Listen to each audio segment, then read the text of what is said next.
Today we're going to have a discussion with some great panelists about the impact of COVID and how it has affected our abilities or impacted our jobs as security professionals. I'm very fortunate today to have a great panel with me.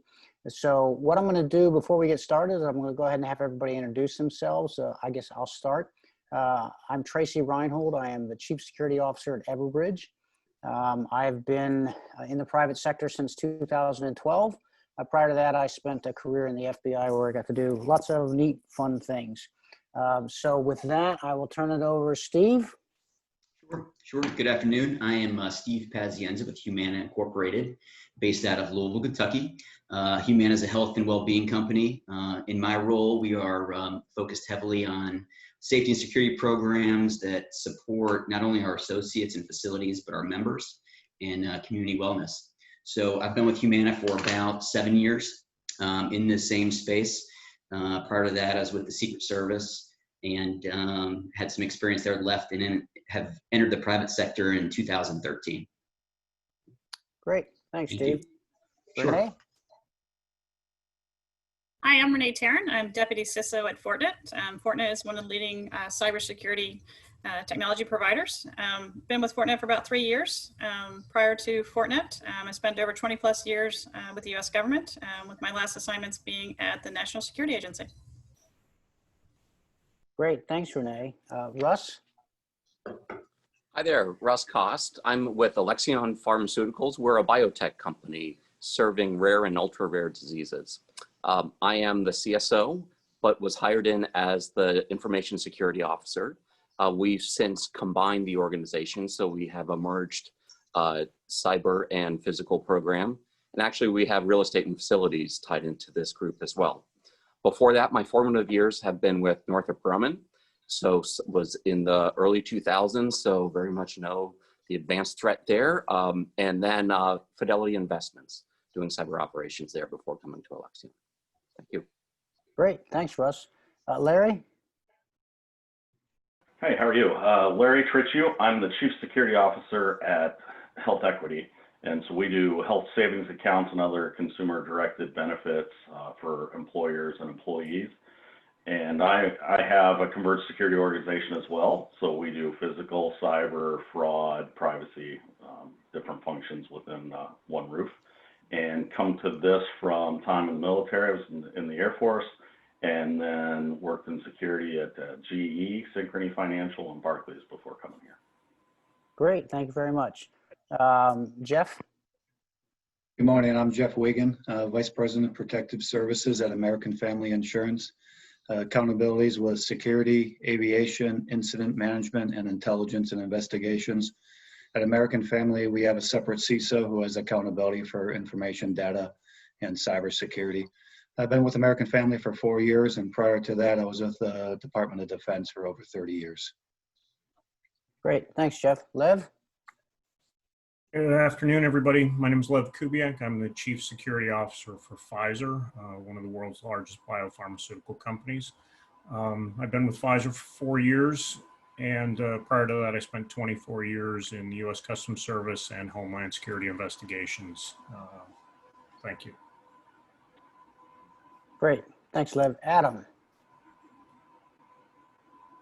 Hello, everyone. Adam Lee. I'm the Chief Security Officer at Dominion Energy. I oversee our enterprise defense organization, which, like many of the colleagues on the panel here, is a converged cyber, physical, and threat intelligence organization.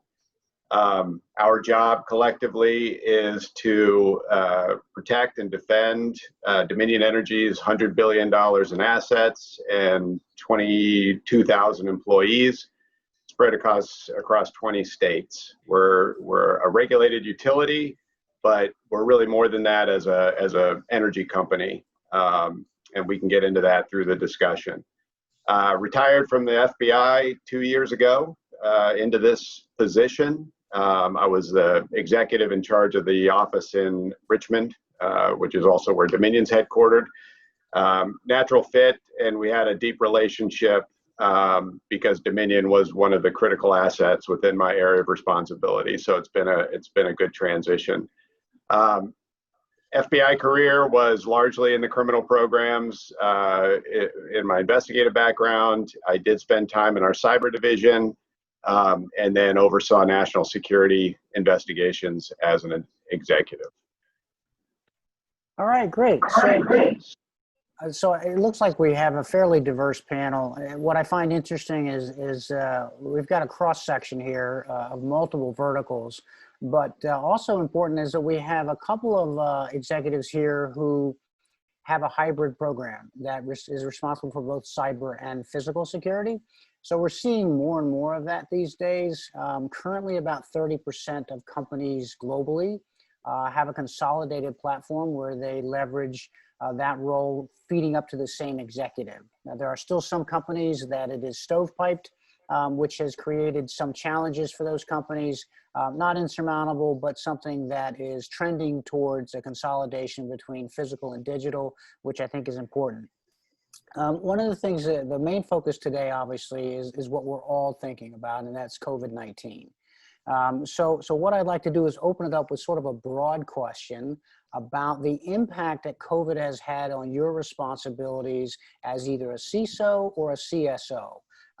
So if you don't mind, I think we'll start maybe with Lev at Pfizer, and then I would ask that everybody chime in as they feel whatever Lev has covered is not covering what their reality is, and then we can talk about some specific challenges. So Lev, if you don't mind, if you could kick us off on that, that would be great.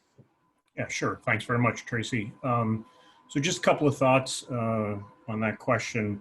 From specific for us, for Pfizer, as a pharmaceutical company working on a vaccine, we've had a couple of very interesting kind of changes. First of all, I think it was probably common for most companies. I don't think any company was really thinking too much about, and I know we weren't, about a pandemic that would last this long and be projected to last so long, and how that would change operations so fundamentally, across the board for us. So everything from executive protection, now that our executives are at a primary or even a secondary home in some cases, and being able to outfit and associate with that, making sure that colleague accountability issues are dealt with as we have our normal crises that continue to activate, but we're not really as worried about site-based, obviously site-based operations from a manufacturing standpoint, but our duty of care for employees has broadened to a much wider group of individuals. It's not within my remit, but obviously our cybersecurity aspect has increased significantly as people now rely heavily on their workspaces from home and are much more vulnerable. And that's been particularly of interest to us because as we work on the vaccine, one of the leading vaccines or foremost vaccines, which we're very hopeful will come across the line into production as early as October, potentially. We've been subject to significant increase in threats to both cyber and physical related threats from primarily nation state actors who are interested in acquiring the research and capability that we have. And we've always had a kind of persistent threat in that space, but never anything as specific and pointed and definitive as what we're facing now. And so we have a very robust cyber platform. Our CISO does a fantastic job of protecting our internet-based activities. But I think we've seen more significant physical threats kind of rising that necessitates that kind of collaboration. And we are separate, as you mentioned, but necessitates that collaboration between our information security and our physical security team. So those are a couple of things that pop to mind. That's good. Hey, so let me just shoot this over to Renee, because you hit on a couple of good topics, and we'll get back to PPE as it relates to non-lab personnel later, because I know that's been a change in the pharmaceutical industry. PPE has been pretty common as far as laboratory setting, but there's now a need for it outside of that. But Renee, can you maybe share some thoughts on the new cyber threats as it relates to employees who are now working from home and what it means to the network, and whether that changes the way that you look at network protection from a VPN perspective, and for folks that are not even using VPN but are just dialing in on applications like Zoom? Yeah, absolutely. We're definitely seeing an increase in risk in the threat landscape over the past several months. Our FortiGuard Labs, who does threat research, they've seen an increase in activity from actors and threat actor groups. Some of those groups and actors haven't been active in months or even years, but have now decided to get back into the game to use the COVID as a target of opportunity. Definitely seeing an increase in social engineering attacks, especially phishing attacks on the rise, as well as ransomware attacks targeting various organizations, including, healthcare, financial services organizations, because again, when you look at people remote working, it's people don't have the ability to walk down the hall to ask their supervisor or their IT staff, hey, is this email legit, and so forth. So you're really asking for your employees now to be that first line of defense and almost to be that human firewall. So definitely looking to increase that training and awareness, as well as concerns over insider threat. Many organizations now are facing the reality that they may have to do reduction of workforces, which can create, disgruntled employees, frustrated employees, as well as employees working at home. If you have a nefarious employee, they may be more inclined to do something when they're in an unsupervised environment versus someone, sitting in the office. And as well as looking at the different technologies. Now you have more people connecting in from their personal devices. So it's really more focusing on making sure you have the right, technologies in place and controls to ensure that you can kind of have that visibility, control, and monitoring, and be able to respond. Because again, you don't have that help desk that you can go to. So you need to be able to provide that remote support to your workforce. It's interesting. You talked about the insider threat. And what I've found is that a lot of companies, for whatever reason, sometimes feel that's only applicable to companies that have government contracts. And I think that with economic espionage, there's a real threat and vulnerability when companies are in situations where they have to downsize, whether voluntarily or involuntarily. So you talked a little bit about training the employees on situational awareness and cybersecurity. How do you do that in a remote environment? And certainly for us, for our organization, we use phishing training. We phish test our employees. And again, it's not a form to try and embarrass the employees. It's a form of education. Because again, even prior to the COVID, we saw an increase in sophistication of, the emails, either impersonating IT organizations or acting as, finance, acting as a payment, as a vendor. And so, it's really just trying to create that awareness of employees and, making sure they understand what's the ramification if they did click on one of those. So, yeah. Good. So, hey, Adam, let me ask you, so from a protection of employee perspective, with the pandemic, you've got folks that are out there servicing the energy community who are coming in contact with either customers and or environments that are not as safe as they used to be based on the spread of COVID-19. How are you guys dealing with that? Yeah, it's an interesting challenge. It's one I think that sort of came on us almost like a storm or something that we have to adjust to, because you're really not just dealing with sort of conventional understanding of PPE and masking and things, which we're all learning over time with some of the government guidance and other things, but supply chain issues, getting access to that. It became a exercise in certain cases of just scattering our, building contracts and relationships as quickly as we could to get the PPE we needed, because a lot of the supply chain vendors were drying up because they were taking their own precautions and dealing with their own issues. You mentioned, if I could jump back for a minute, Renee made some really good points, but you hit on insider threat. Insider threat, Dominion Energy is the power company of the Pentagon, the power company of the CIA headquarters, Quantico, the Navy Yard. So we have those government contracts, particularly with the DoD outsourcing initiatives and things that we're really rolling heavily into now. And we have to build a robust insider threat program to achieve those contracts, the requirements of the contracts. But I think it'd be foolish to build that capability and build capacity for insider threat, both network, integrating into our SIM and building the behavioral analytics and things through our HR functions and other things, and not leverage that for the entirety of the workforce at some level.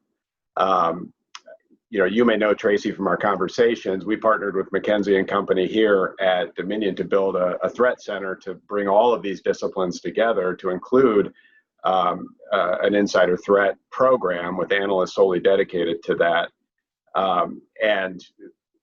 We've found that there's a whole host of value propositions around leveraging that requirement to sort of, for everything from active shooter to activities on the network to folks. I mean, we have domestic adversaries in the environmental space. We have nation state adversaries as we export liquefied natural gas, as we serve the USG. So, a lot of that sophisticated application is also helping keeping our workforce safe. I think that's a good learning point for this audience today.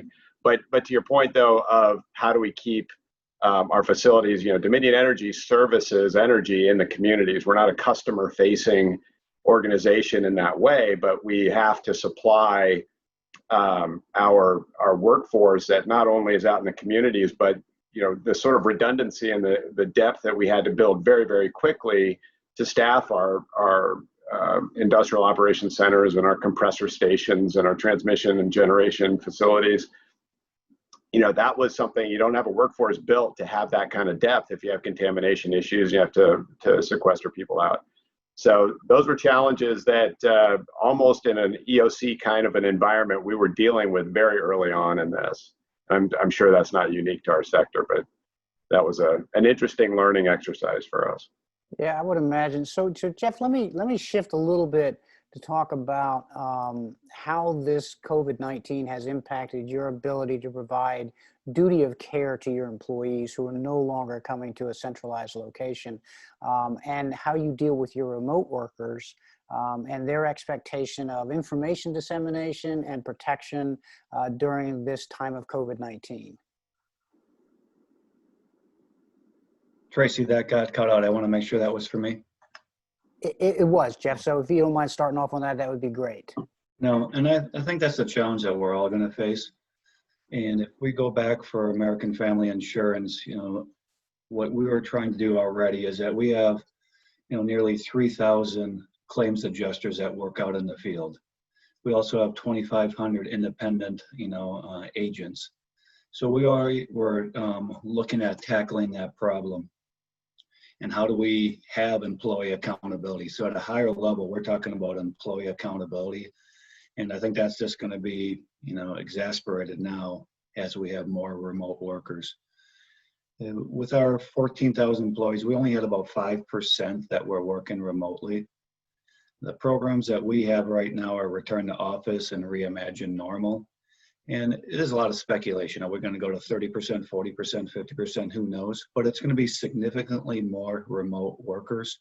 And that's really going to affect how we do so much with security. First, for our physical security in our facilities, we don't know what that's going to look like, but it will change significantly.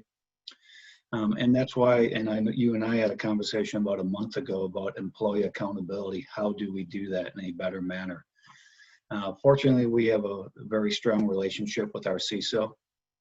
They were already mapping, for obviously the concerns there was shut down the power grid, anything that would break the internet, especially as we start spreading out more to, remote work or geographically dispersed workforce. And that's the challenge that we're looking at. And it goes back to that an important part of this is going to be solving it with technology. How do we keep track of tens of thousands of employees that are working remotely?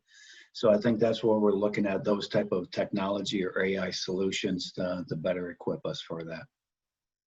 Interesting. Of course, I said this wasn't going to be an Everbridge commercial, and it's not going to be. But one of the things that I've found to be effective is the ability to centralize and look at SIM and SOC operations in the same space. on the same platform, so to speak, which is incredibly helpful. But before we get into that, I wanted to turn to Russ real quick and talk about how are you guys dealing with and Jeff just mentioned it, the potential return to office. What does that look like for you guys, and what are the considerations you're looking at as it relates to when you make the call, and then the impacts from a security perspective, both physical and digital, once that happens? Sure. No, that's good. And my bet is our plan looks very similar to Lev's at Pfizer, even though we haven't formally compared notes, but is much different than many of you who are mostly back into the office. So we've split up our workforce into 3 groups. We have essential on-site staff, who is the majority of they're roughly 25% of our organization. And there are manufacturing teams, and then critical lab work, research and development, and product development teams. And they've been in the office throughout. And going back to do care, it's all about how do we protect them. So as we think about everyone else returning to the office, they get priority. And we, as the average desk worker, are not going to do something in a way that we could put those operations and those people at risk. The other 2 groups are the field force, which is both commercial teams and our medical affairs and other parts of research and development, who are interacting with physicians, they're interacting with quote unquote customers and regulators, frankly. And that's a mixed bunch, because that's very market by market, and we're an international organization. We operate in almost 50 countries. So all of Europe and most of Asia, and then South America and Africa. So as you can imagine, it's very customer driven. So when the customer is asking for us to come back and meet with them physically, we'll do it, but we're taking a very cautious approach there. We do not want to risk ourselves and our employees, put them at risk by returning to work, so to speak. But we also don't want to unduly and unintentionally risk our customers. Then finally, the desk workers. The desk workers are literally the last priority, because we've shown that we can be efficient, and well, I would say our productivity is making gains. Our efficiency around the productivity, I would argue, is not quite there. Again, it's market by market, though. We're taking a slow approach. Yeah, so let me just share with you a little bit about what we're doing in that respect. So like you, we are also a global company, offices in Australia, Asia, Europe, and South America. So what we've done is we instituted COVID testing and COVID training for our employees. So before they can return to office, they have to have completed and certified that they've completed the training. And then we have another contact tracing capability, where if we have an employee that has tested positive, we're able to then determine who they have associated with from the company. So like your company, we've been receiving a lot of requests from customers to come on site to visit. And so you have to be flexible, because obviously you have to maintain business, but you also have to be cognizant of the safety requirements for your employees. So we make sure that the employees have the appropriate PPE before they visit, and that if they need testing subsequent to that, then we will take care of that as well. So I think there's a lot of opportunities there and a lot of learning. But Larry, I'm curious from your perspective as to how you guys are dealing with the return to work and what it has meant to the organization. Yeah, so ours has been really similar, to be honest with you, and that's, we're fortunate in that we're U.S. only, so that makes it a little bit easier for us, and so we're just looking at North American numbers. But the key was around it's that it really is caring for the teammates, and I think also the big piece for us is being a good community partner, and I think that's what's changed, is realizing what we do in the office and bringing people back can affect their friends and family. And so how do we care for that? And then really importantly is that those essential on-site functions that continue today. And so similarly there, we're just not going to put that at risk. And so we're focused on communicating very, as soon as we can. So we've already told people we're not coming back until February. That way with school and with other things, they can really focus on that piece and not have the unknown of, am I going to have to be back on Monday? And so we've given them that longer term notice, and then we're just going to take the phased approach as well. We are looking at, contact tracing and some of those, and the privacy considerations around that. And so that, that's the other piece I think that a lot of us are still talking about and benchmarking and trying to solve. I'd like to jump in with what Larry mentioned, schools, and that's a dynamic that is very impactful, and it's easy to overlook. Even our essential teams are now asking us for more safeguards because of the risks that schools introduce. They feel literally that the office right now is the safest place, even more safe than home. But there's a lot of concern from that essential staff that now my kids are being introduced to all these unknowns. It's got to be more risky. What does that mean for me and my colleagues? So we're exploring literally doing our own testing on site on a daily basis. And to what degree that's mandatory versus optional, we're still working through. We have these whole standards programs throughout the company. So that's one piece. And then contact tracing as well is something we're exploring to give the essential staff more peace of mind as school is introduced. And just one plug for Everbridge. My ask for the product team, get that contact tracing on wearables, please. On it. Thank you. Yeah. Hey, Tracy, can I add in something yeah, I there was too? just going to ask you about that with all of your field workers. Yeah. Yeah, we identified a gap because our insurance agents are independent business owners. So we were not mapping them in Everbridge. So we use Everbridge as our information management system. And so we were quickly able to add all 2,500 agents, and that was more of a result of the civil unrest.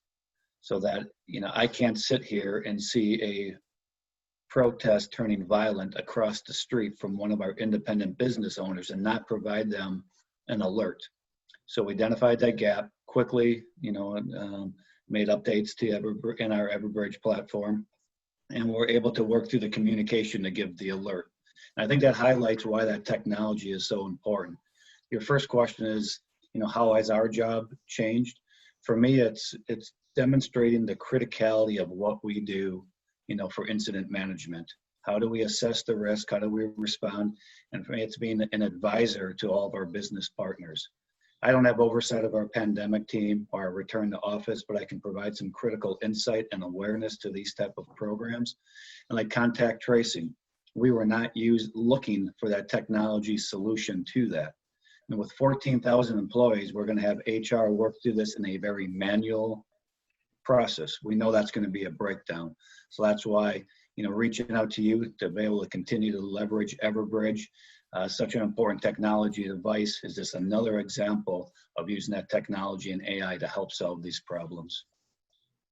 So let's talk. And Tracy, Oh, go ahead. Sorry, we're not letting you ask the next question, right? But I think an important piece here that we haven't talked about is just the climate change in the country, right? And how people are, the challenge of security within our facilities, security of our people. A perfect example, we've got an office in Milwaukee, and you've got the convention that's coming up. And so the intel and understanding what the potential risks are there, and being able to send alerts to people, let them know what's going on, because we've seen, numerous demonstrations, numerous, incidents of violence, and that we've had to communicate.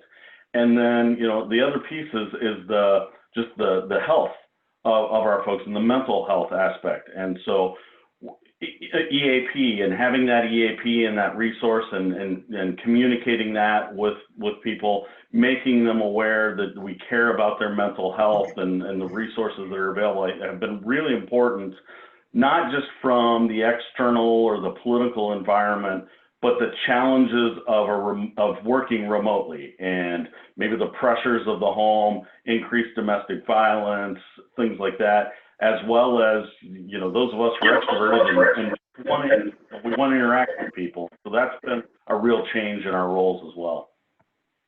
So it's interesting. So this is a great segue into machine learning and AI, and about aggregation and deconfliction of data. So one of the biggest challenges, and I think everybody's hit on it a little bit, is that, you know, having the intelligence necessary to make informed decisions for your company. So intelligence and information, you know, data is the new oil, and data is great, except it can also be paralyzing if it's not deconflicted. So one of the challenges I think that a lot of folks face is that they want intelligence so that they can make the decisions that they make. They want to aggregate that intelligence from multiple sources. The problem is if you don't deconflict that, then you're overcome by white noise. And I'm curious to see how that has impacted you. So we talked a little bit about civil unrest. And I think sometimes we become myopically focused on COVID-19 and forget there's a whole plethora of other problems that we have to deal with on a regular basis. And oftentimes disruption of the business can manifest in multiple forms. So what I'm curious about, and Renee, I want to shoot this back to you real quick, is so when we look at SIM and SOC operations combined, and we look at leveraging AI and machine learning, how has that actually impacted your job as a CISO? And then anybody else that would like to chime in on that as well, because I'm fascinated about that dynamic. And because what I like to say is what got us here is not going to get us there. So we need to embrace technology, and we need to be smart about how we do it. And then we're going to talk about how we communicate with the core business that doesn't speak either CISO or CSO language. So Renee, if I can flip that over to you, that would be awesome. Yeah, I mean, I think, you know, what a lot of organizations are now facing is that they're having more, like you said, more data, more logs, more events being, you know, seen in their SOC. And so that's why it's really important that, you know, organizations are now making that shift to AI-driven security operations. For a lot of organizations, that's building upon, you know, your SIM technologies to correlate the events and, you know, showing different, you know, things that may be happening in one part of our organization could actually, you know, be related to events you're seeing in other parts of your organizations, but also leveraging, you know, security orchestration and automation. You know, there's no question, you know, all of us fight that struggle of, you know, lacking of skilled resources, you know, so leveraging automation, you know, creating, you know, playbooks and courses of action so that you can automatically take course of actions, you know, when you see certain chains of events happening. You know, so that allows your, you know, your workforce, your SOC analysts, it frees them up to, you know, focus on the higher magnitude issues, and when you can start doing some of that automation of that low hanging fruit. And what you said about, you know, communicating, you know, risk, you know, to leadership, I think now it's more important. I think, you know, what we've seen over the pandemic, I think across the board, it's brought security to the forefront. Because again, a lot of organizations, we had to pivot quickly to ensure that we could ensure business continuity. So from my perspective, I think from a security perspective, I think now organizations really see the importance when you have to rapidly stand up capabilities. That importance of having that security and being able to communicate that risk to the executive team and leadership of why, you know, you need to have security involved in the beginning, because ultimately it could have an impact to your business continuity, revenues, and reputations. So I think you bring up an interesting point, and that is that, so one of the biggest challenges in the security space is articulating value, right? So probably more so in the physical than in the digital, but still the ability to understand the value that we bring to an organization. If the civil unrest in COVID-19 has done one thing, it has highlighted the criticality of having the ability to respond quickly to a business disruption. Whether it's cyber or physical, the ability to actually understand, triage, and then move forward with a resolution plan quickly. And part of that is automation, right? So if you can automate some of your responses, if you have, so for example, if you have an outage, an IT outage, and let's just say you use ServiceNow, the ability to expedite that triage and put the right people into the seat quickly is how you actually improve value to the organization.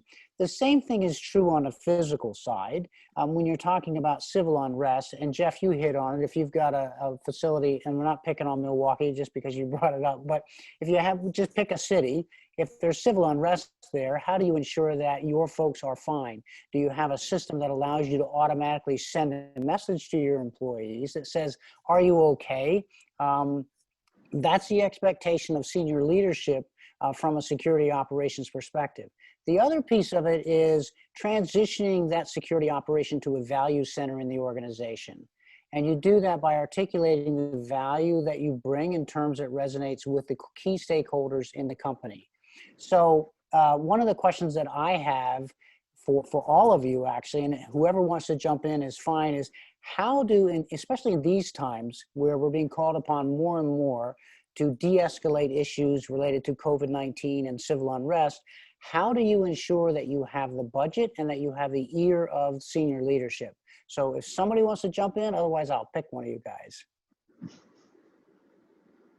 It's tone at the top, and look, at Alexion, our organization, we lead our response for COVID, so it helps, and it's a board item. So we met with the board in May, and it was the full board, and of course, resourcing was top of mind for them, as well as future plans, etc.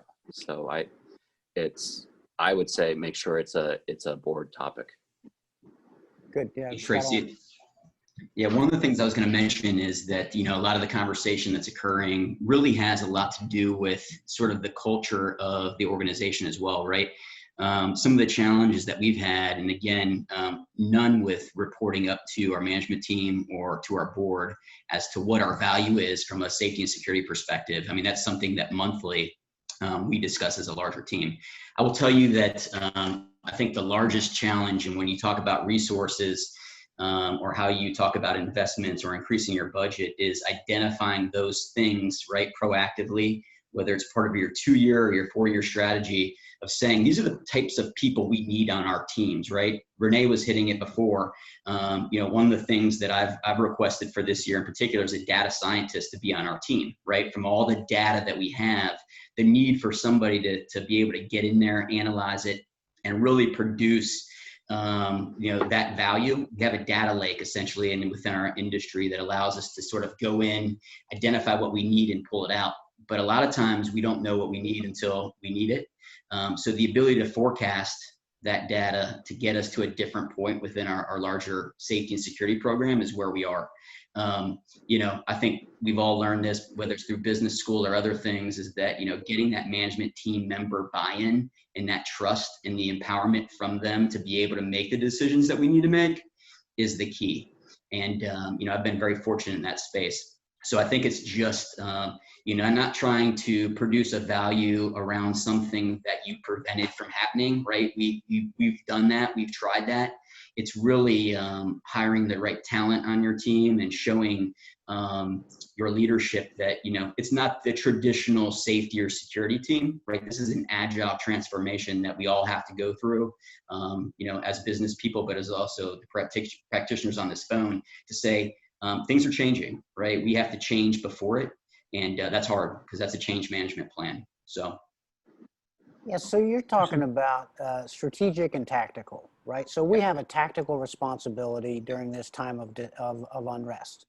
But part of that also is leveraging a strategic vision that sees where the organization goes in the next 5 or 10 years, and then leveraging the expertise and the experiences of today so that you can manifest a team that actually allows the company to survive and succeed into the foreseeable future. So Jeff, I'm curious from your perspective, how do you balance the tactical requirements of COVID-19 and civil unrest along with the strategic vision as to where you need to take the program into the future? We talked about articulating value, and I think that's exactly what we use, this short-term tactics to reinforce what we're trying to do, long-range strategy. It is challenging to have the objective metrics to demonstrate our value. That's what we probably have a challenge in, which drives resources. And that's what, as I said before about the agents is one example. of why we need to have employee accountability and a mass notification system. So if we can demonstrate why that was needed now with a gap, which shows that we were not prepared the way we needed to be prepared. And that should lead to our long-term strategy of the processes or the structures that we're trying to build up for, so that we don't, let's learn from this. How do we improve upon the process? How do we make our process better? And to me is that it's making sure it's sustainable. I see so many of our strategic partners that their additional job has been incident management, being on a pandemic team. And no way can that be an additional duty, and it's not sustainable. We didn't think this was going to go on a month, 2 months, 3 months. This will be going on for 6, 12 plus months. So I think that's how we reinforce that we can't be caught off guard with this. We need to have this strong emergency operational plan, all the contingency plans in place so that the plans are reviewed in place. Are we getting some feedback here? Yeah, a little bit, but go ahead. Okay. So that we, I think we just use this as an example of all the disaster recovery plans and incident response plans that we need to have in place to make sure our employees are trained, we exercise, and we're prepared for the next incident. And it also demonstrates our agility, because we've responded very well. We did not have this perfect pandemic plan on the shelf, but it was modified and adjusted, and that should emphasize so much of our incident response plans for the future. So interesting. You talked a little bit about the planning. I'm curious to see from a digitalization of plans. And Renee, I might pick on you again, I'm sorry, but I want to talk about business continuity, because a lot of us have that responsibility as well. And one of the biggest fallacies with business continuity is the BCP, or the business continuity plan, which is in a huge binder, which is great for holding the door open in case there's a fire, but it's not really realistic as to utilization. So have you guys digitized any of your plans that you can hyperlink to different parts of it, that you can use in times of crisis, instead of having some poor soul trying to thumb through 600 pages of data? So Renee, what are your thoughts on digitizing plans outside the normal stuff that you would do as a CSO, but from a BCP perspective? Yeah, I mean, absolutely. I mean, we've been working our business continuity, program that's been well established, because again, as a technology provider, our customers want to ensure that we have business continuity, that we're going to be around to support their technologies going forward. So definitely looking at the business continuity plans, but ensuring that, like I think, Jeff said, and taking those incident response plans, ensuring that you have all the piece parts components. I've had a lot of requests saying, hey, can we leverage our incident response plan to do this type of incident response plan for the pandemic, and make sure that you bring in all those piece parts of the organization. So that means bringing in team members from the business continuity program, being a part of your incident response team. But yeah, definitely making sure those plans are accessible, especially because a lot of people aren't in the office. They got to be on your inside your corporate network so that they can be accessible, because you don't necessarily have someone going to that binder on the shelf. So definitely making sure it's accessible anytime, anywhere. So interesting. So Lev, I want to ask you. So when I was a CSO at Fannie, I had business continuity, and the same thing everybody else has, right? So executive protection, blah, blah, blah. But one of the things that we did was focus on key capabilities, and then we actually digitized our BCPs and made them live documents. We got an HR dump every night to make sure at midnight to make sure that the right people were in the slots. And then we were able to access that remotely. So I'm curious to see how you guys are handling that sort of a situation, if you don't mind sharing with us. Yeah, sure. Two things. First, just a quick comment on your earlier question about how do you build. I think Russell is exactly right. If you have recognition from your board or from your executive leadership team of the importance of your program, that's the best way, an ideal situation, to kind of build that strategic plan and activity that you've developed. But what we've used recently that's been very successful for us is kind of hitting at that ELT -1 level, that a significant leader that has a really significant business need, and identifying and building a relationship with that individual and then piloting something that we can do to perform. And so to give you a quick example, we have clinical trials, much like Russell does around the world, and they're critical to success. Millions and millions of dollars poured into clinical trials around the world, and they're on a very tight time frame. And what we found out after the fact was we were supplying some intelligence to those groups, and they were doing a lot of work, intelligence related, subsequent to that, that we can perform for them. So now we're doing that and building that capability and building another partner, and then highlighting that for our ELT and our board, so that we can build that resource and that strategic plan kind of moving forward. So I think that's a step kind of below. If you don't have board or ELT level approval, you can build it, I think, within your company by finding key strategic partners that are working on the most important parts of the business and finding out what they need from you and delivering that service. Back to your question about business continuity planning, what we're doing right now is we've realized, much like Jeff mentioned, some gaps in our own program. We're a very matrixed organization. We're pretty large, 92,000 colleagues, 175 countries, 450 sites approximately around the world. And we have good communication networks kind of among the stovepipe groups. But when it came time to start pushing out consistent messaging, company-wide, pandemic-wide, what we found is there was no really one solid resource for that business. We had a great pandemic plan in place. We've updated it continuously and made that.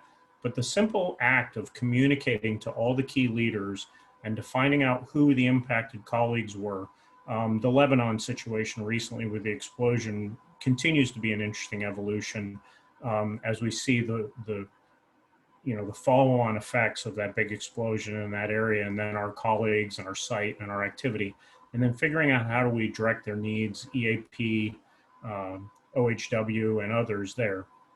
So what we realized is we had a gap in that space. And what we've done is exactly what you talked about earlier, which is looking at our current kind of static intelligence-based reporting platform, our Global Security Operations Center, and looking at how we evolve that into a all-service business continuity planning, business continuity service, where we provide all of that just at the connection point, right, for the business. So whether it's supply chain issues, whether it's travel issues, I'm sure all of us have had colleagues trapped because of COVID in countries not their home and had to figure out how to extract them or get them back to a place or help them cope while they had to remain in those places.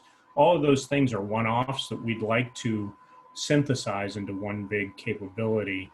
And the company right now has the appetite for it. And so we need to seize this opportunity to really demonstrate and help the executives understand how much value this adds to the company to have that capability.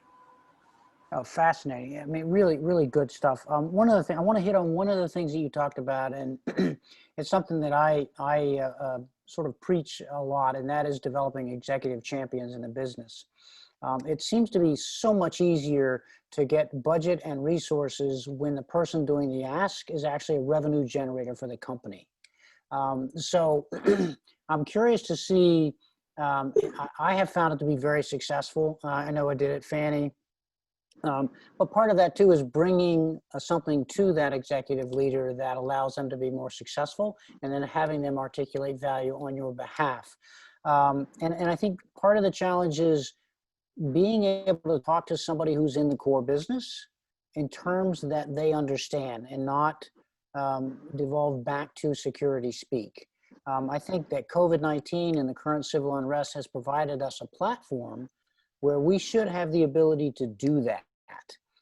So Adam, the question I have for you is, how do you leverage the current situation to actually provide an opportunity to bring more value to the organization by developing executive champions inside of Dominion Energy? Yeah, it's a great question, Tracy, and you're kind of hitting right on something that we've been talking a lot about in our leadership team in my organization, because there is no better asset upwards than having partnerships in the business organizations that we ultimately serve. What we've taken on, I mean, one of our main facilities here in downtown Richmond got hit night before last, smashed out the windows, targeted graffiti.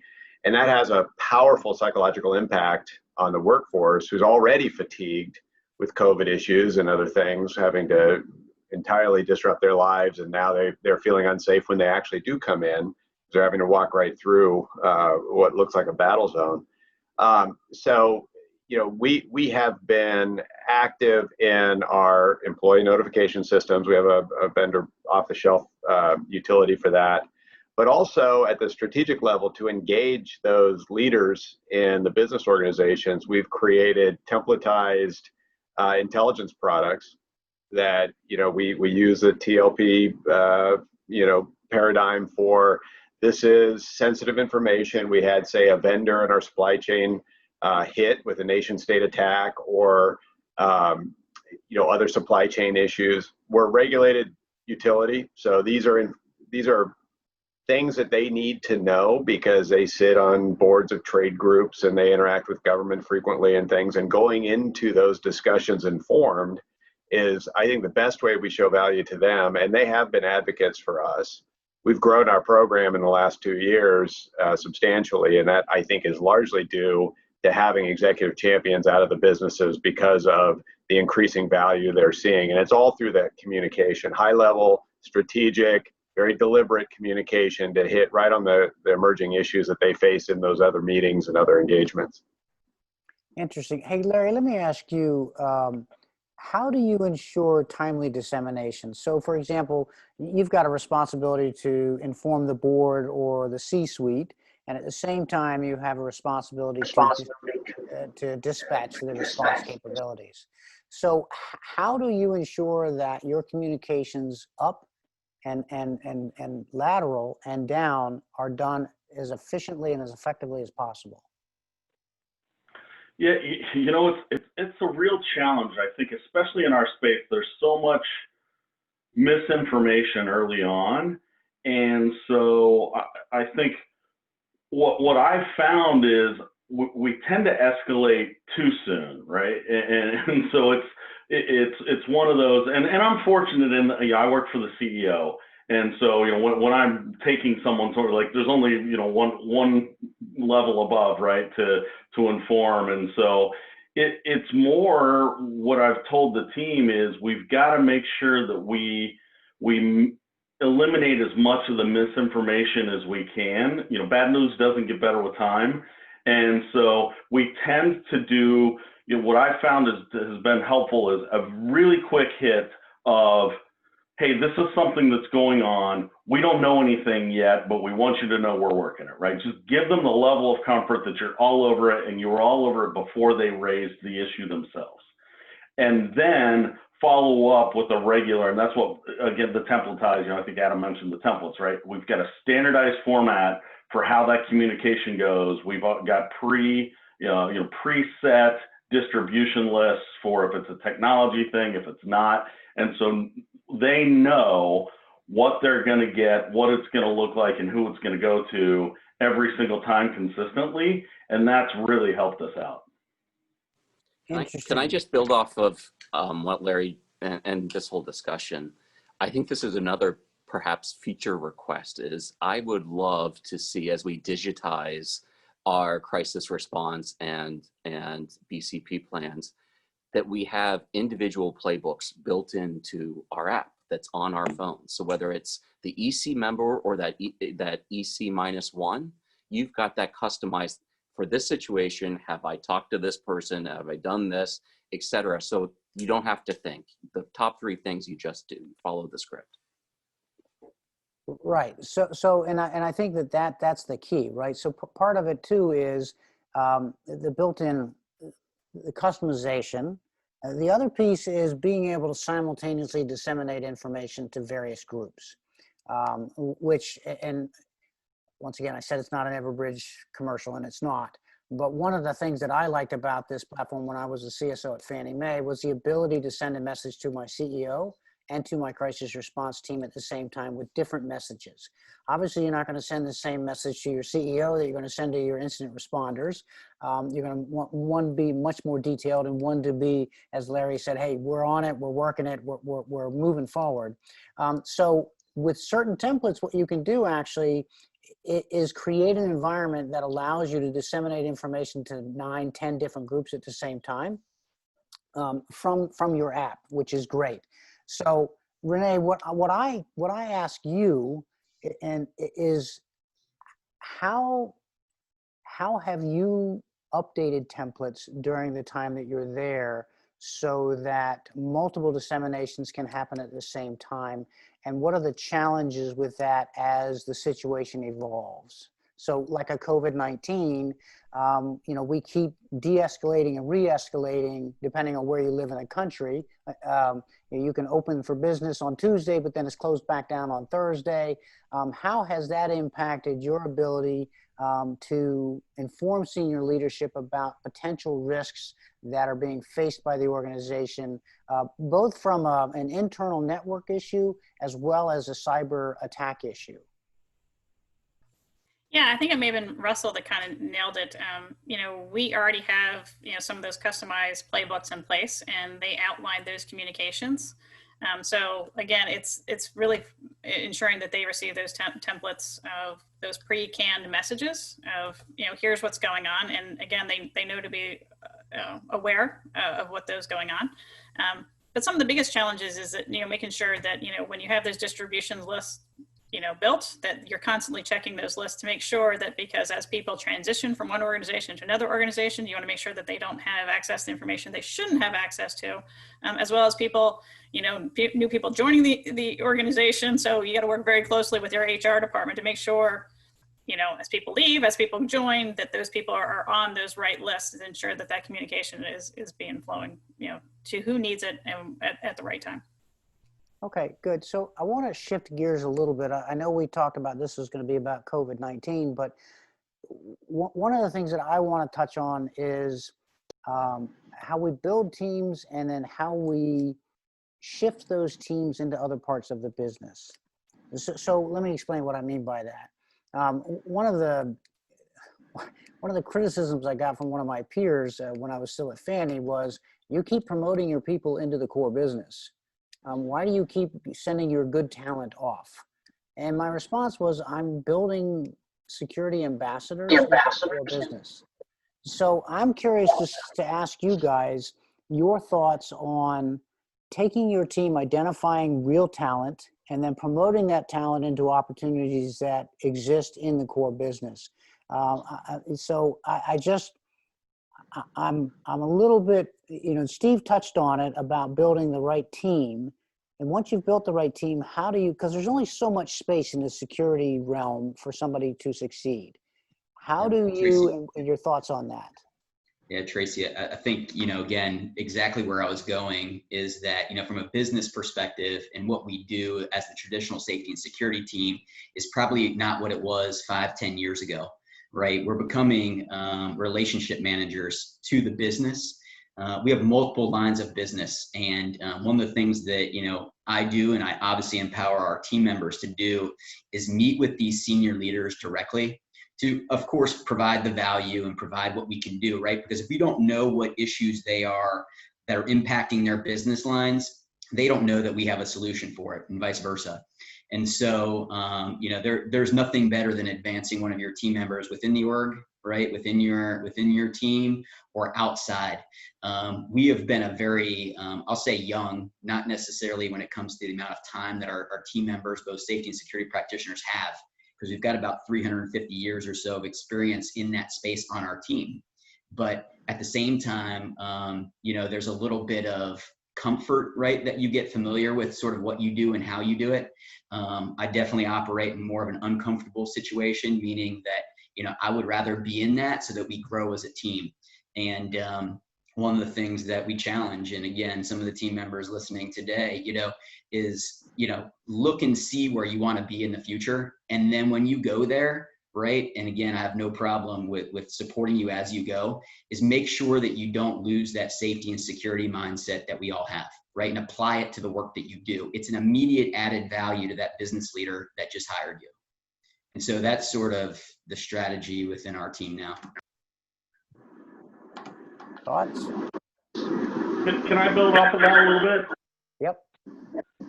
So I think, you know, you mentioned earlier about 30% of us have converged security organizations or something that's, you know, broader. And I think breaking down the silos and moving towards a converged organization is really important from a career development perspective. So, when you've got physical and cyber and fraud and privacy and all of these different functions, you really give a breadth of experience. And, my chief privacy officer recently, she came from a very large doing privacy and to a much smaller company and made this comment about how much she's learning and how interesting it is now that she's tied in, to cyber and to insider threats and all these different pieces. So I think that is really good for our teams.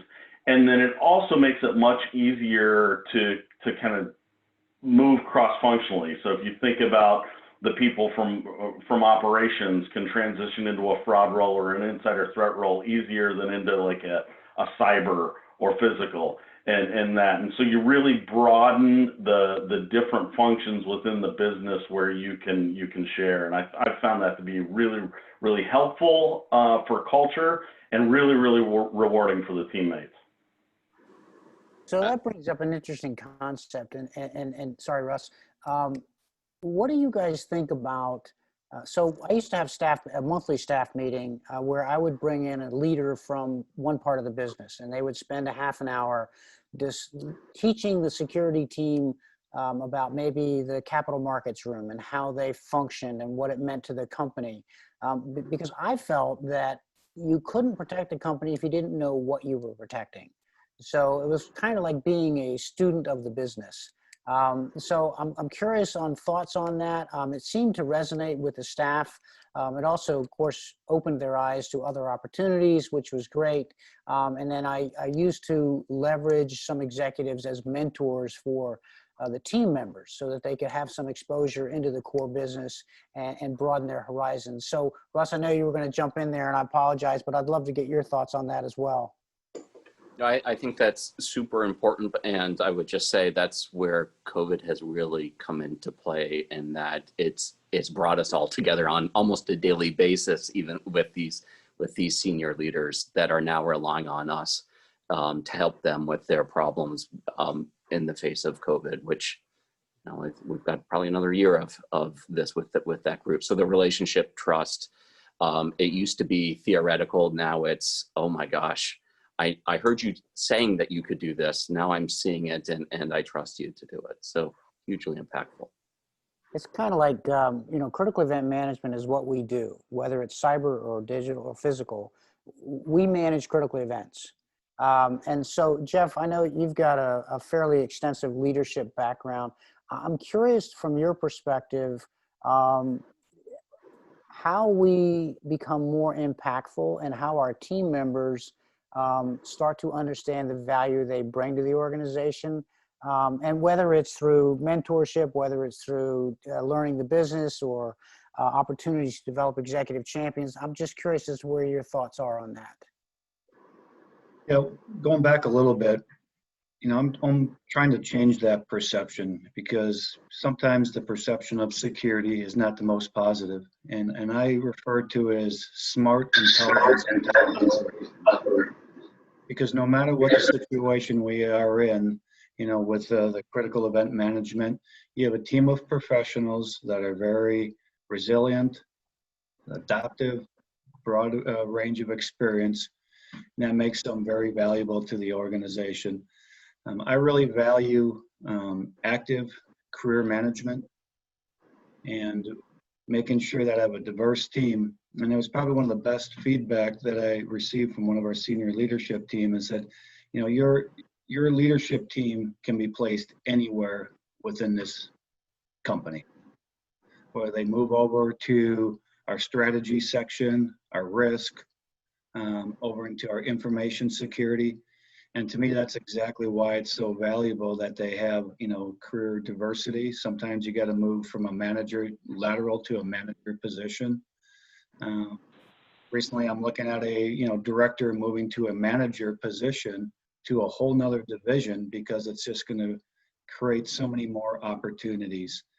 And that's challenging. I think that's challenging for all of our team members. to have that confidence in the organization that do the best job possible in the position that you're in, and then trust me and trust this organization to move you to where your talents are best fit to actively manage your career. And the best way we can do that is not focus necessarily on the security profession, but all these critical skill sets that can be exportable throughout the entire operation. Yeah, so I kind of think that the way I look at security is we are revenue enablers. We allow a company to operate in a safe space and that their employees are secure so that they can go about their business and make money. So I know we've all experienced this, that when you get a young, new security professional, the answer to everything is no. No, you can't have an extra parking space. No, you can't have another pass. So I always used to articulate to the team, if it's not illegal, immoral, or unethical, figure out how to get it done for the business, because we are supposed to be helping the business be successful.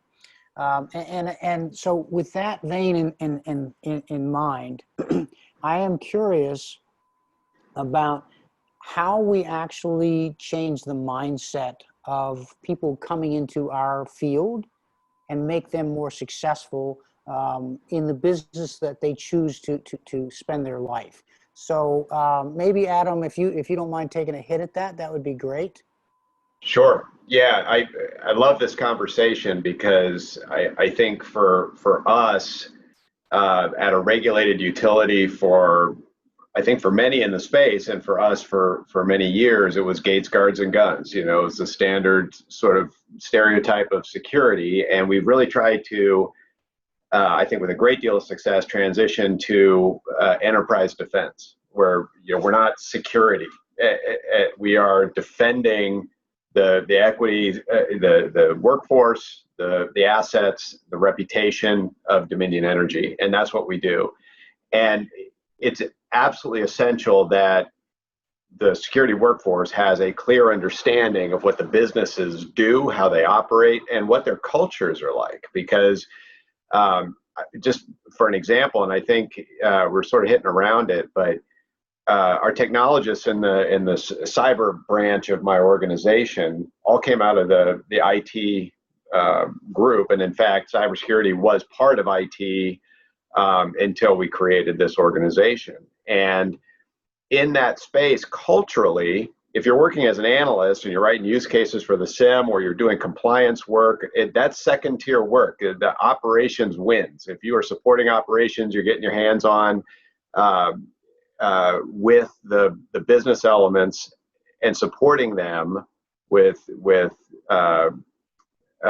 your energy, you are in a higher class than if you're doing analyst work in IT. You pull that out, and all of a sudden they see tremendous career value in mastering the core IT function, and then coming over and learning compliance and learning the analyst work. And when you have both, so it gives them an ability to move and develop and enhance their career, when before, culturally, it was something you wouldn't want to be stuck doing. And so now we have much better developed security professionals in the IT space, because they're transitioning back and forth to enhance their career. So it had a really, really great sort of second order effect in terms of enhancement of your workforce. So looking at things like that, trying to look at what those cultural impacts are, but to build and lift your organization, and that's just an example that I saw close up, but having that expertise in those other disciplines within your company, in your security organization, I think is absolutely critical. If you have nothing but just security focused folks, but who don't really understand the business, they're going to relegate down to the bare security function, and they're not going to be as strategic and as effective as they could be. So interesting concept, which leads me to the idea of leveraging technology. And I'll tell a story on myself because it's easy. So when I was at Fannie, we had a huge budget for physical guards. And to be honest with you, our senior executives liked the guards. They all knew their name. They knew who they were greeted by name every morning when they came in. And they were very comfortable with that. The reality was, it was not the most effective way to protect the facility. but they didn't want to put the investment into technology. So this goes back to, I think, what Steve talked about, is developing that champion who can articulate for your, and then doing pilots or small tests. So we were building a new facility, and I was able to convince one of our senior leaders to test run some turnstiles, something as simple as a turnstile, which would alleviate the need for 3 posts a day, 24 hours a day, 7 days a week. And it's a fairly simple ROI when you talk about $65,000 for a turnstile versus $75,000 per shift per year. Multiply that by 3, even by Marine Corps math, it still comes out ahead. So sorry, I was a Marine, so I can use that. So for me, that made sense. And I was able to test that pilot in one of our remote locations. Long story short, we went from 14.8 to 6.6 million in guard services annually, which was a huge difference. So I'm curious as to see how receptive the pitch for technology, because there is a capital expense associated with that.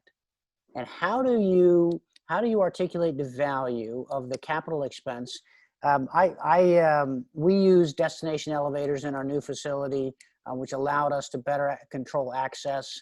We used heat sensors for mapping traffic inside the building. All of those were arguments that we had to make from a technology perspective. You can also leverage like a facilities team that will also benefit from daylight harvesting and things like that. So I'm curious, Steve, you guys are a huge organization. How do you articulate the value of technology over headcount? Yeah, so great point. I love the discussion. The things that we look at, and again, sort of those disruptors that are going to occur within our industry into the future. And when I say industry, not necessarily our safety or security industry, but the healthcare industry in general, right? So you're learning things from Amazon, you're learning things from the supply chain, what's disrupted, and really providing a solution for those things for us has been instrumental. I'll give you an example. We have a lot of clinicians that go into the home. And obviously we know the home of a member sometimes is not in the best of situations or locations, right? There's physical barriers to getting in the home. There's mental health barriers of response to our clinicians. And so we're working on technology to support the clinician, right? Sometimes the disruption is a law, right? For instance, most things might happen in California first and work their way over to us here on the East Coast. But one of those things is providing that healthcare and that duty to warn and duty to report, which is allowing us to go out to the business and provide them technology solutions, right? Whether it's a tether in your cell phone that's integrated with a scheduling system for that clinician, and they can pull that tether, and granted, some of the expectation is that they'll have law enforcement there immediately. Others is that our fusion center is going to get immediate notification that you need assistance. So sort of going back to your question is essentially, bringing those use cases to our business leaders, might increase a headcount initially, but down the road will actually add value to that business and protect them from sort of that unknown or themselves.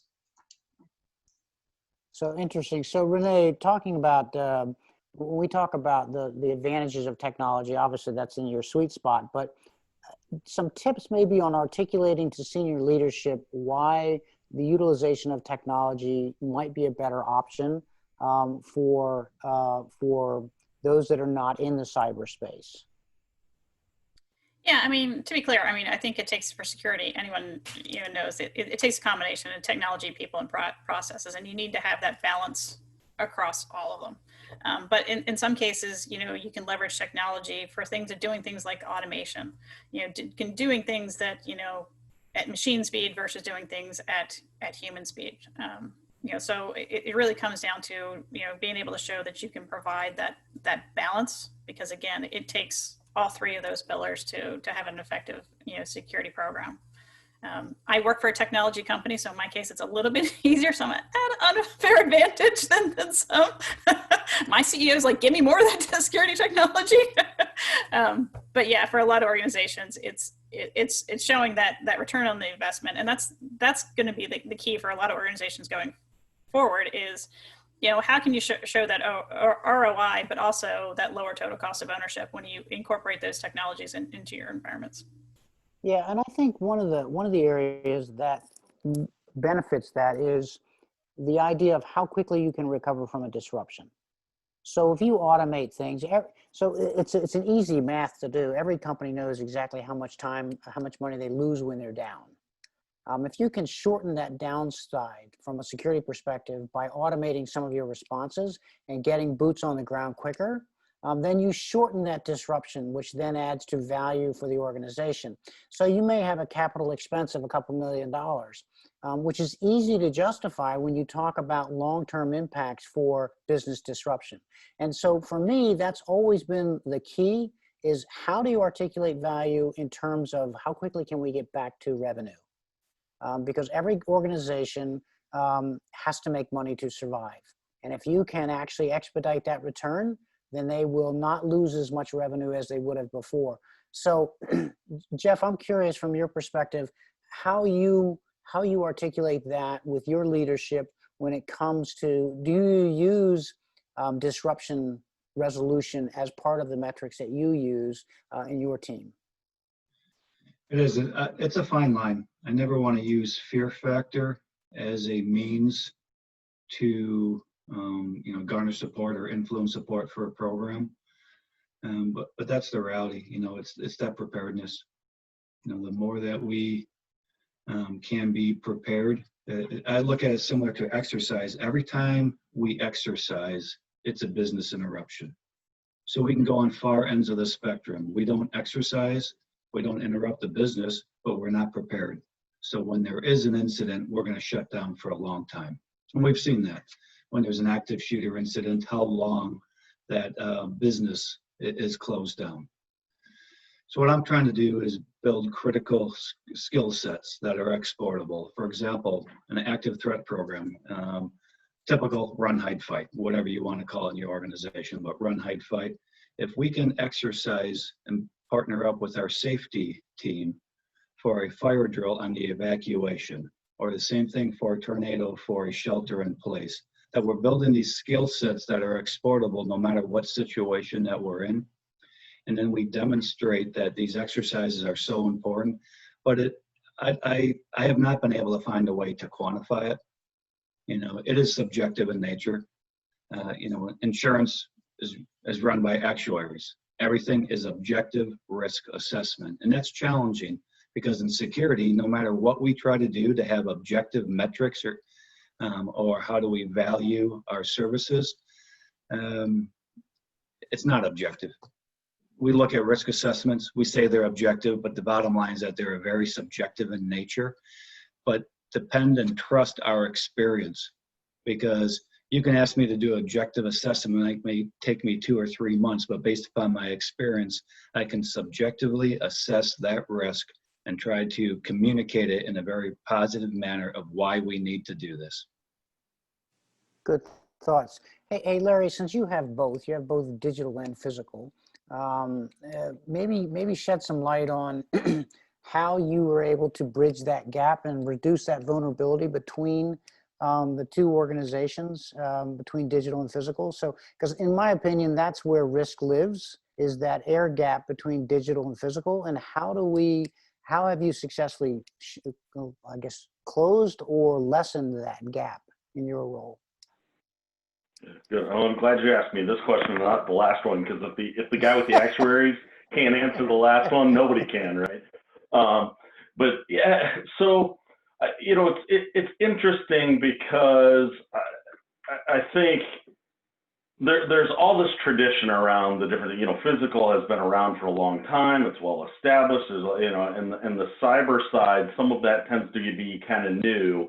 And so I think one of the biggest barriers is just culturally, and I've seen this trying to bring fraud in, I've seen it trying to bring physical in, is it to some extent, cyber's this shiny new thing that's getting attention, and you've got these established organizations that feel threatened. So I think establishing the relationships and showing that this isn't about a threat, and that there's enough room for success, and actually the reality is we're going to be more successful together than if we stay siloed, I think is really important. And then everybody's got a computer in their hand all day long now. And so realizing that every insider incident, every fraud incident, every, physical and every cyber, you have both in each. There's an interview and a personnel and a people side to things, and there's a computer side to things every single time.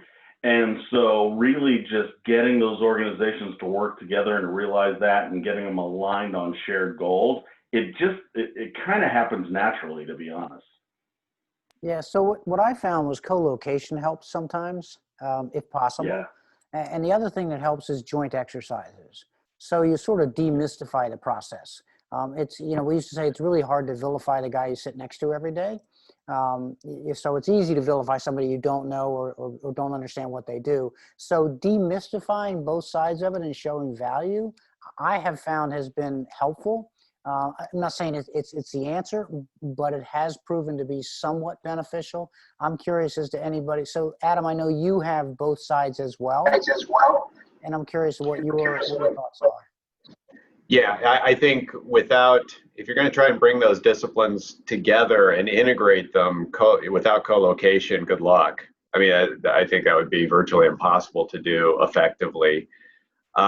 We borrowed a lot of lessons learned from our old, our old community. And so building that threat intelligence group where they are preparing analytic products and intelligence products for leaders that look at threats from physical and cyber and insider threat. And we're maybe a little unique among this group in that we have domestic adversaries. We have folks that are organized, they have membership roles whose mission is to eliminate fossil energy production, carbon producing energy production in the United States.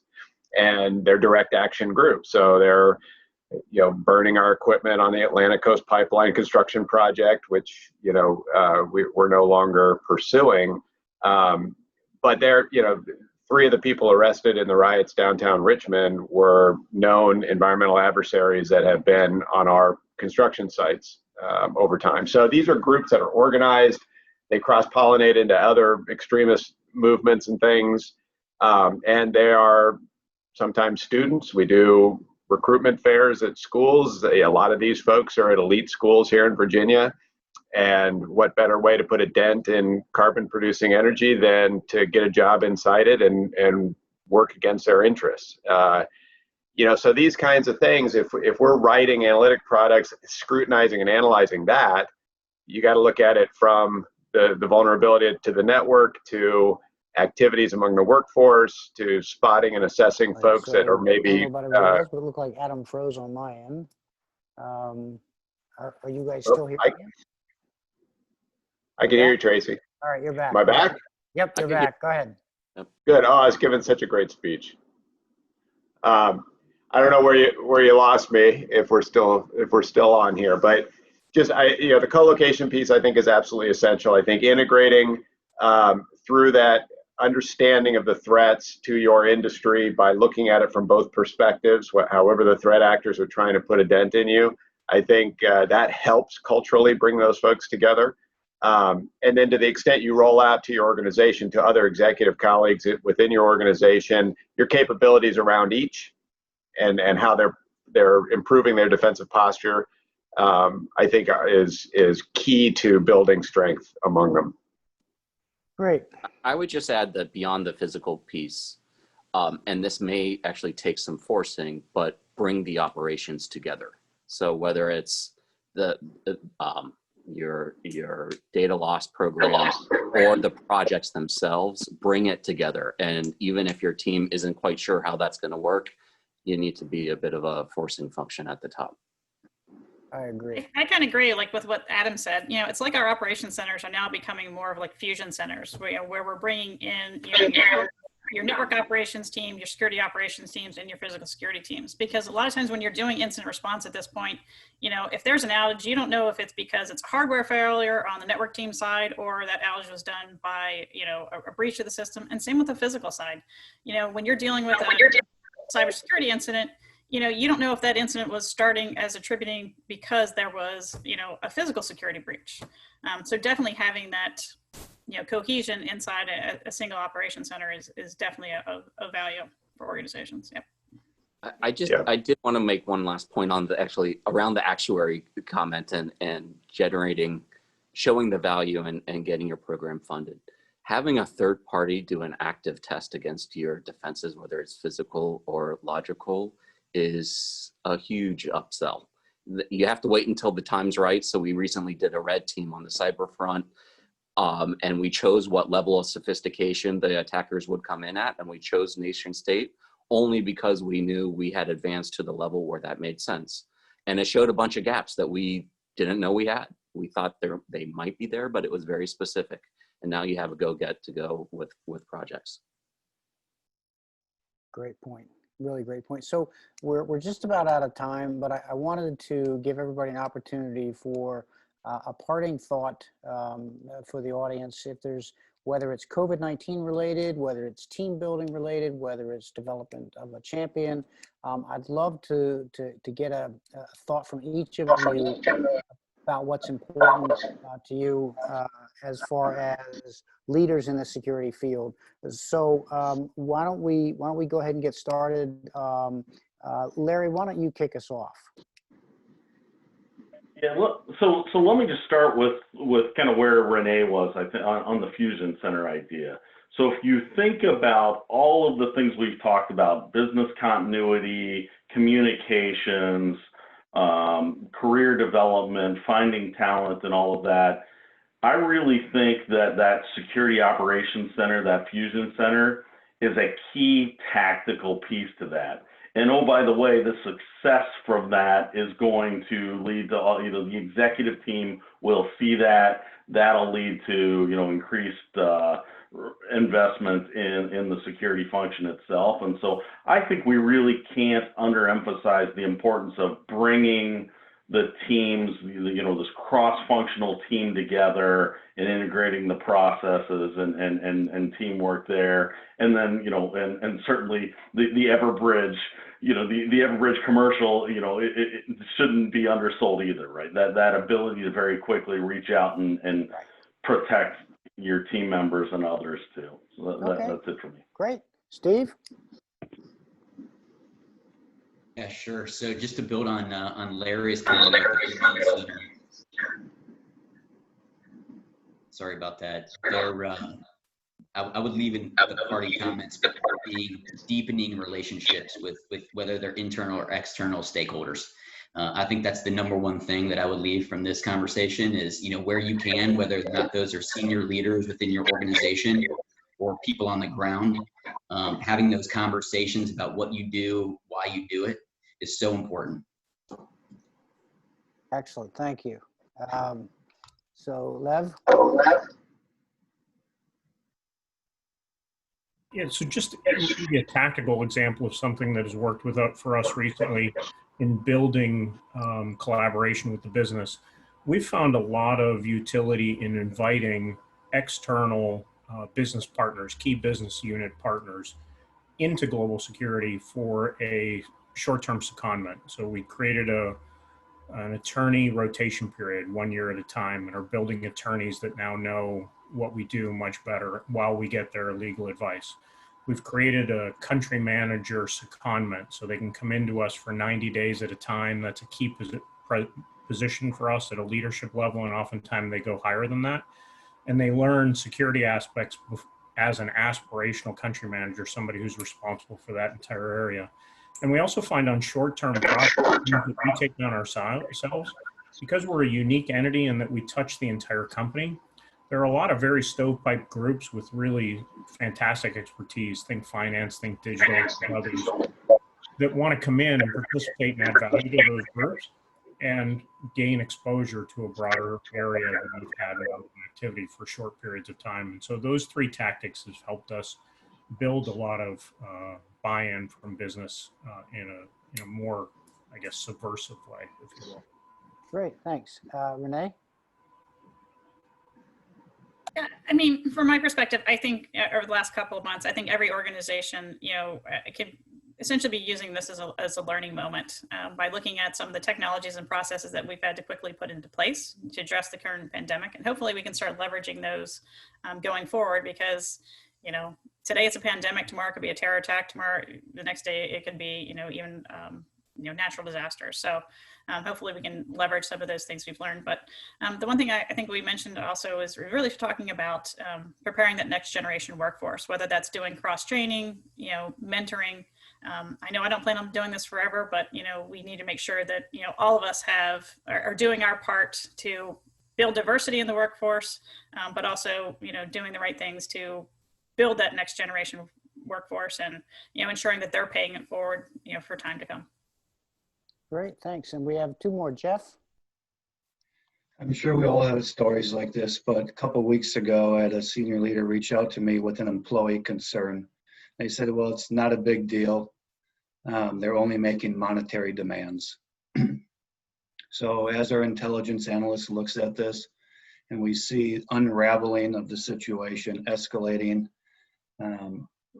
real concerning behavioral indicators, and it brings what we do is so important. When you look at the mental health concerns, the financial stressors, and I think that is, you know, based upon there's so much uncertainty. You know, when you look at the pandemic and the civil unrest, but what we can provide is our background, our experience, our team with the intelligence analysts, the assessments, and just those, you know, we've been in so many situations.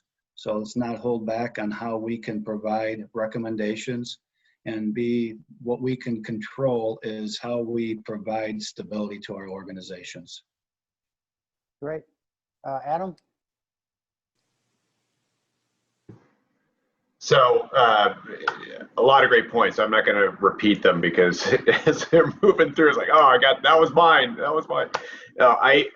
I guess the one thing that hasn't been mentioned, and the one thing that has been stark for me as one of the reasons we've been able to grow and develop, I think, into a best practice for our sector, is the leadership piece. Bringing in folks, whether you're a VP, then you're bringing in directors, make sure your directors share the vision of that strategic level defense strategy that you're trying to weave throughout your company. If you have folks that are more parochial, it's very hard to do, and it's very hard for them to talk to the businesses, because the businesses are obviously very strategic and looking constantly over the horizon. Make sure you're looking with them as you build your security strategies. Great, thanks. First of all, I wanted to thank everybody for participating today. I know everybody's busy and you got a lot on your plates, but this is the kind of thought leadership that I think adds true value to our profession. The insights that you've shared today have been incredible, and I just wanted to, once again, thank you for the time, and please, if I can ever be of any assistance, feel free to reach out. We all have contacts. So with that, I will close out the session and wish you the very best. Thank you very much. Thank you. Take Thanks, care, everyone. everyone. Thanks, everyone.